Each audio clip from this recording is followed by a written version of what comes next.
Olá, queridas crianças do quarto ano A e B, como vocês estão? Espero que estejam todos bem, né? E animados para essa nossa próxima aulinha. Então, que tenhamos assim um bom dia, certo? Hoje nós voltamos com o nosso livrinho de história, onde nós iremos abordar o conteúdo, a riqueza que vem do Oriente, né? Tem a ver com o quê? Com as grandes navegações. Então, vamos ver que riquezas foram essas. O que são as grandes navegações, certo? A riqueza vem do Oriente. No século XV, os europeus procuravam novos caminhos para comprar produtos orientais, que chamavam de especiarias. E o que seriam essas especiarias? Nós temos aí alguns exemplos: a pimenta, né? O cravo, a canela, o sal, o açúcar, o gengibre, noz moscada.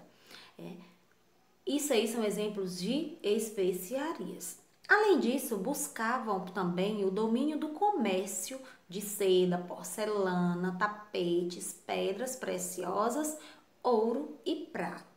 Então, aí abaixo nessa imagem, vamos observar. Aí nós temos alguns exemplos de especiarias.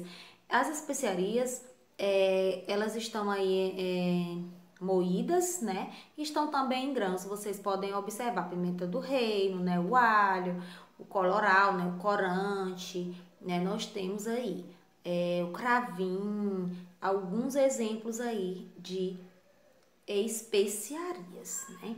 Então, o que eram essas especiarias, certo? Aí nós temos também, de uma forma mais, né, mais visível, nós temos a canela. Essas especiarias, lembrando, gente, eu botei das duas formas. Elas podem ser em si mesmo, o grãozinho, como elas podem ser também o condimento, pode estar moída. Elas se encontram das duas formas, como você vê, a canela, das duas formas aí, muito utilizada também por nós hoje, inclusive nas festas juninas, né? Para colocar nos mingau de milho. Temos também o cravo aí das duas formas, o cravo, a noz moscada, né? A pimenta que nós conhecemos na nossa casa, a pimenta, como a gente diz, a pimenta malagueta, né? Que é ardelosa, por exemplo.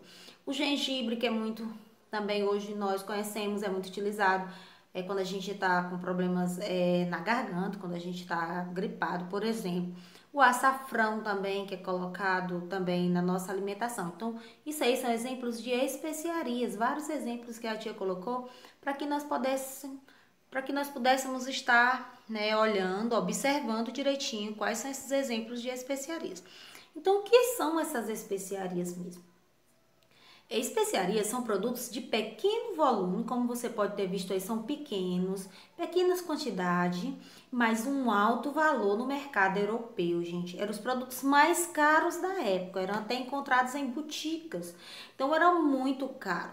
E geralmente eram o quê? Condimentos, como vocês acabaram de ver as imagens. A tia mostrou aí dois quadros de imagens mostrando para vocês que geralmente são condimentos, como nós conhecemos hoje na cozinha, na nossa cozinha da nossa casa. Você pode ir até a cozinha da sua casa e observar que lá vai ter algum desses temperos. Então, alguns eram utilizados também, gente, na preservação dos alimentos, porque naquela época não existia geladeira. Hoje nós sabemos que a nossa carne, os alimentos que são armazenados de um dia para o outro, a gente coloca na geladeira e ele vai ficar conservado. Mas naquela época não existia energia elétrica, não existia geladeira. Então, esses condimentos aí, eles eram sim utilizados até na preservação de alguns alimentos, certo? Então, especiarias, não esqueçam, produtos de pequeno volume, mas que de um grande valor no mercado europeu, na época, né, na Europa, eram os produtos mais caros da época. Especiarias, o nome já diz.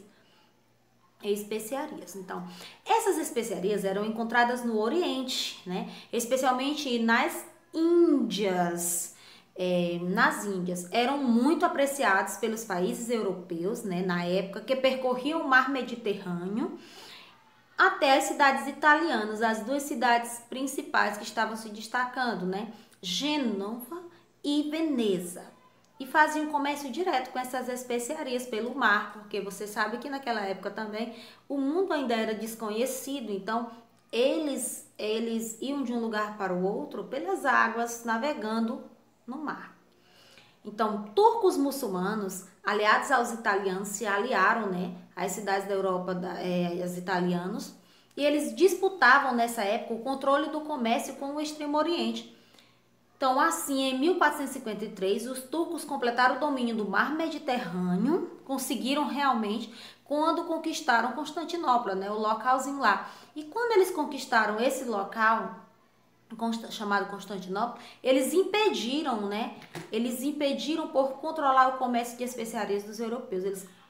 Eles começaram a controlar. Então, nesse ano de 1453, os turcos, né, se aliaram aliados aos italianos. Que foi que eles fizeram? Eles bloquearam totalmente o comércio dos europeus pelo mar Mediterrâneo, que eles iam buscar as especiarias dessa forma. Então, eles bloquearam, então eles impediram, certo? Então, esse fato provocou um alvoroço na Europa, que já passava nesse momento por períodos assim, podemos dizer, turbulentos, né? Na política, na economia. Então, provocou esse alvoroço muito grande, pois o preço desses produtos já era alto. Como nós acabamos de ver anteriormente, as especiarias eram os produtos mais caros da época. Então, vocês imaginem agora, né?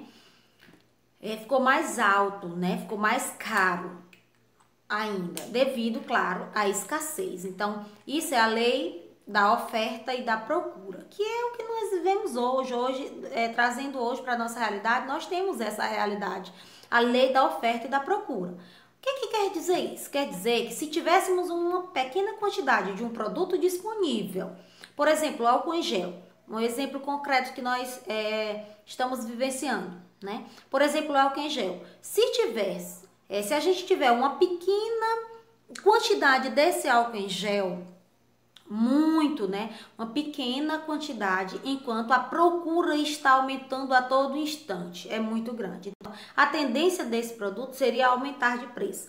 No nosso caso do álcool gel não está aumentando, né? Não está aumentando porque, segundo está tendo a fiscalização de que não se pode estar explorando a população, né, nesse momento com relação ao álcool gel, por exemplo. Mas a lei da oferta e da procura é essa, quer dizer que se tivermos uma pequena quantidade de um produto disponível e a procura for muito alta, se todo mundo estiver procurando esse produto, né, estiver necessitando, o preço desse produto tenderá a aumentar, certo? Por quê? E assim vice-versa. Por quê? Porque se ele tem pouco, eles vão aumentar o custo, certo? Então, a Europa, que já estava passando por esses momentos, né, difíceis, muito, quando ela foi bloqueada, esse comércio que ela realizava, ia pegar as especiarias na Europa diretamente pelo mar Mediterrâneo, né? Porque ela conseguia com os italianos, mas no momento que os italianos se aliaram aos turcos muçulmanos, bloquearam esse comércio da Europa. Então ficou bem difícil a situação, certo, gente? Então, entretanto, diante dessa dificuldade, né, os portugueses, eles não conseguiam mais ir pegar essas especiarias, então eles decidiram encontrar uma nova alternativa, uma nova rota. Eles tinham que sair à procura, porque eles não podiam ficar sem essas especiarias, né?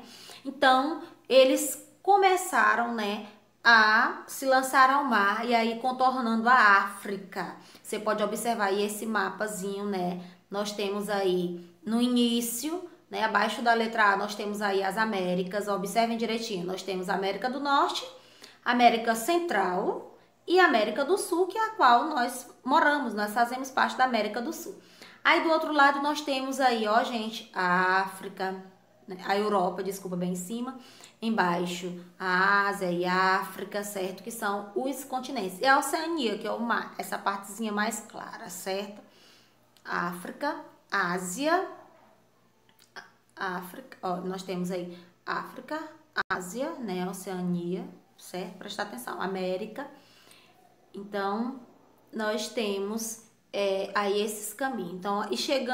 Então, eles começaram, né, lançaram-se ao mar, contornando a África. Vocês observam aí esses tracejadozinhos. Eles achavam que fazendo essa rota aí, onde tem esses tracejados bem claros, rosas, que dá para você ver. Começaram assim as expansões marítimas, né? Expansões pelo mar, navegando pelo mar. Começaram-se as expansões marítimas realizadas por Portugal, cujos navegadores eram Pedro Álvares Cabral, Vasco da Gama e Bartolomeu Dias. Foram os 3 principais navegadores que se destacaram nas navegações realizadas, né, comandadas por Portugal. Aí você observa aí, certo? A imagenzinha.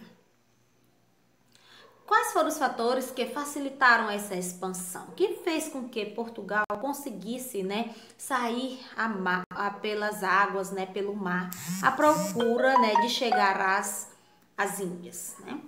A posição geográfica de Portugal, que fica na Península Ibérica, fica logo ali, de frente para o Oceano Atlântico, certo? Porque, como eu disse, a locomoção ela ocorria por meio do mar, né, via marítima. Então, como Portugal ficava próximo, né, logo ao Oceano Atlântico, então foi o primeiro país a se lançar, né, ao mar à procura de chegar às ilhas. Então, o outro, a criação de um centro de desenvolvimento de tecnologias que tinha por objetivo facilitar a navegação. Criação desse centro de tecnologia, gente, onde eles iriam fazer os estudos, né, para tentarem construir algum instrumento que pudessem ajudar eles durante esse período, né, de navegação no mar. E os conhecimentos adquiridos, eles eram discutidos em um centro de estudos náuticos conhecido como Escola de Sagres, em que destacava a figura do infante Dom Henrique, que era um nobre português. Então, o que foi que eles conseguiram fazer nessa escola, né? Lá nesse centro. Nesse centro foram desenvolvidas várias técnicas de navegação e alguns instrumentos. Vamos ver quais foram essas técnicas e quais foram esses instrumentos. Vamos começar pelo astrolábio. O astrolábio é um instrumento naval antigo, usado para medir a altura dos astros acima do horizonte, como você observa aí a imagem. Seu uso facilitava a orientação dos navegadores por meio da observação da posição das estrelas. Você pode estar aí observando a imagenzinha. Isso aí que era o astrolábio usado pelos navegadores. A bússola é composta de uma agulha magnetizada na horizontal, suspensa pelo centro da gravidade e aponta sempre para o eixo norte-sul, ao seguir a direção do centro magnético da Terra, ou seja, indica o polo. Então, a bússola foi quando também surgiu como os pontos cardeais, gente, norte, sul, leste, oeste, certo? Apontando aí, no caso, a agulha magnetizada sempre para a posição norte-sul. Observem. Próximo foram as caravelas. Caravela foi uma embarcação de porte médio e de velas triangulares, como vocês observam aí na imagem, usadas pelos portugueses e espanhóis durante a Era dos Descobrimentos, certo?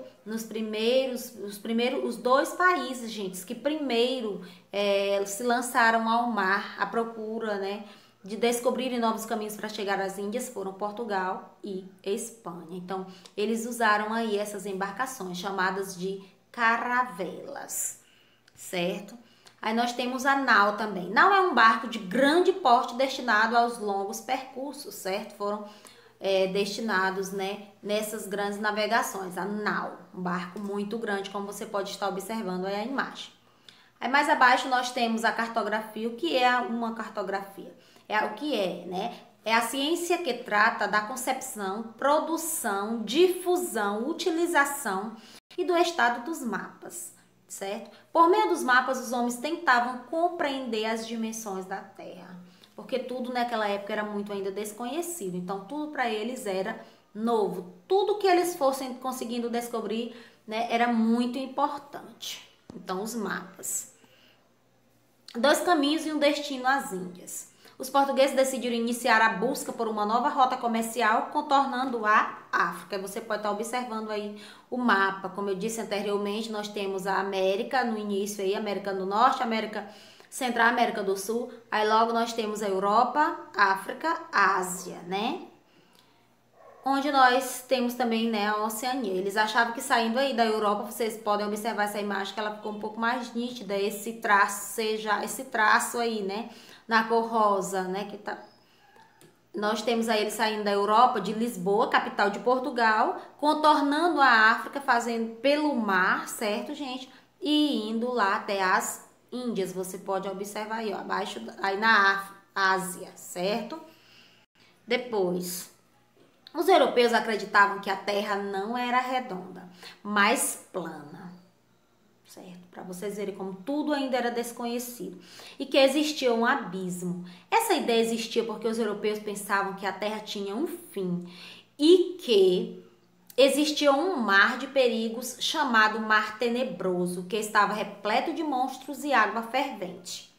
Essa imagem, eles pensavam dessa forma devido ao medo do desconhecido. Tudo era desconhecido, eles não conheciam, certo? O homem só conhecia uma parte da África, para vocês verem, uma parte da África, da Europa, pequena parte da Europa também, e uma parte da Ásia. Então, nós temos 5 continentes, gente. A Oceania, que eram os mares, eles não conheciam, certo? Então, a América também era totalmente ainda desconhecida. Para vocês verem, só era conhecido um pouco da Ásia, um pouco da África e um pouco da Europa. Para o europeu, o mundo era somente aquele que ele conhecia. Então, era só aquilo, tudo era novo, tudo era novidade. Eles agora que estavam, né, descobrindo. E o mar, muito interessante, o mar para eles, como você acabou de ver, era mar tenebroso, o Oceano Atlântico, né, mar tenebroso, porque eles diziam que a água era fervente, que lá tinha muito monstros, porque quando eles estavam dentro das caravelas, quando eles estavam navegando nas águas, quando o vento vinha, né, as marés vinham, que batiam, que dava aquele impacto, eles ficavam assombrados. Eles diziam que nas águas do mar, né, nas águas tinham monstros, por isso o nome Mar Tenebroso, porque dava muito medo, eles tinham medo de morrer a qualquer momento, certo? Tudo era desconhecido. A Espanha também queria atingir as Índias, claro, e iniciou seu processo de navegação logo depois, né, de Portugal com os seus navegadores. Quais foram os principais navegadores, né? As pessoas que foram responsáveis, né, da Espanha, né, sobre o comando da Espanha. Cristóvão Colombo, Fernão de Magalhães e Américo Vespúcio. Cristóvão Colombo disse à corte espanhola que a Terra era redonda, viu? Já tinha um outro posicionamento, que a Terra era redonda e que ele conseguia chegar às Índias indo do Oriente ao Ocidente. Achava que só saía ali de onde eles estavam, passava, chegava, né? Conseguiam. A tripulação comandada por Cristóvão Colombo, né, por Colombo, saiu do porto de Palos, na Espanha, e foi rumo às Índias, cruzando o Oceano Atlântico em 3 embarcações. Então, com ele saíram a comando dele 3 embarcações, cujos nomes eram Santa Maria, Nina e Pinta. Ou seja, rumo ao desconhecido, penetrando no que era mais temido, certo? Então, gente, era muita coragem, certo? Era muita força de vontade se lançar ao mar, que era a parte que eles tinham muito medo, como ele colocou aí, era a parte mais temida, né? Atrás do desconhecido. Para os marinheiros, o Mar Tenebroso, né? Era o Mar Tenebroso, como era conhecido o Oceano Atlântico, por ser muito turbulento para a navegação. Então, o Oceano Atlântico, como eu disse anteriormente, era conhecido, era chamado por eles, pelos espanhóis, né, Cristóvão Colombo, como Mar Tenebroso, porque por ser muito turbulento quando eles estavam, né, navegando atrás do desconhecido. Então, no dia 12 de outubro de 1492, Colombo encontrou uma pequena ilha no Caribe. Como acreditava que tinha chegado às Índias, imaginou logo quando encontrou. Chamou os moradores da ilha de índios. Então, por isso, ainda hoje chamamos os nativos da América de indígenas. Muito bem, então hoje os índios, né, são ainda chamados o quê? De índios, porque foi um descobrimento que ocorreu por Colombo em 1492, ele achando que teria chegado às Índias, então chamou os habitantes de índios, que são os povos indígenas que nós também estamos o quê? Estudando, né, em geografia, certo? Aí nós temos aí o mapa, onde você observa aí a Europa, onde Colombo achando que saindo da Europa, você vê aí, tá ligadinho, bem fraquinho, na cor rosa também, saindo da Europa e indo só, e encontraria as Índias, e na verdade ele saiu aí e encontrou quem? A América, descobriu, né, desembarcou em Caribe, descobriu a nossa América, e por esse motivo, como já haviam, né, os primeiros habitantes do Brasil, eles chamaram eles de índio, nome que ainda até hoje, né, é dado aos primeiros habitantes do Brasil, os indígenas, que nós devemos, assim, grande respeito, certo? Minha gente, agora vocês são convidados a pegar o livrinho de História, fazer uma releitura desse assunto das páginas 60 a 64 e logo em seguida vocês vão fazer as atividades. Atividadezinha bem simples e pequena, referente ao conteúdo na página 65 e 66. Façam caprichando, a letrinha bem bonita. Um abraço.